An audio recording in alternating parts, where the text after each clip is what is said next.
లోపల స్వస్తి జగత్రయీ భువన శాసనకర్తకు నేను వచ్చేసాను, ఇక నీకు 3 లోకములను శాసించగలిగినటువంటి సమయం అయిపోయింది. ఇంతకాలం దేవతా స్త్రీల మెడలలో ఉన్న మంగళసూత్రములు జారిపోయేటట్టుగా యుద్ధాలు చేశావు, అయిపోయింది, స్వస్తి. ఇన్నాళ్ళు గొప్ప గొప్ప యజ్ఞాలు చేశావు, స్వస్తి, అయిపోయింది. ఇన్నాళ్ళు మంచి పదంలో ప్రయాణించి ఇటువంటి కార్యక్రమాలు చేశావు, స్వస్తి, అయిపోయింది.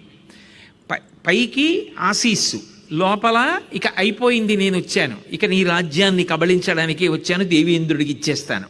లోపల వేరొకటి, రెండిటిని ఏకకాలంలో కలుపుతూ మాట్లాడాడు. కానీ బలిచక్రవర్తి ఆ పిల్లవాడు యొక్క తేజస్సు చూసి ఆశ్చర్యపోయాడు. వడుగా ఎవ్వరివాడవెవ్వడవు సంవాసస్థలం వెయ్యది ఎడకున్ని వరుదించుటం సఫలమయ్యన్ వంశమున్ జన్మమున్ కడు ధన్యాత్ముడనైతి. నా కోరికల్ కడతేరిన్ సుహృతంబులయ్య శిఖలున్ కళ్యాణమిక్కాలమున్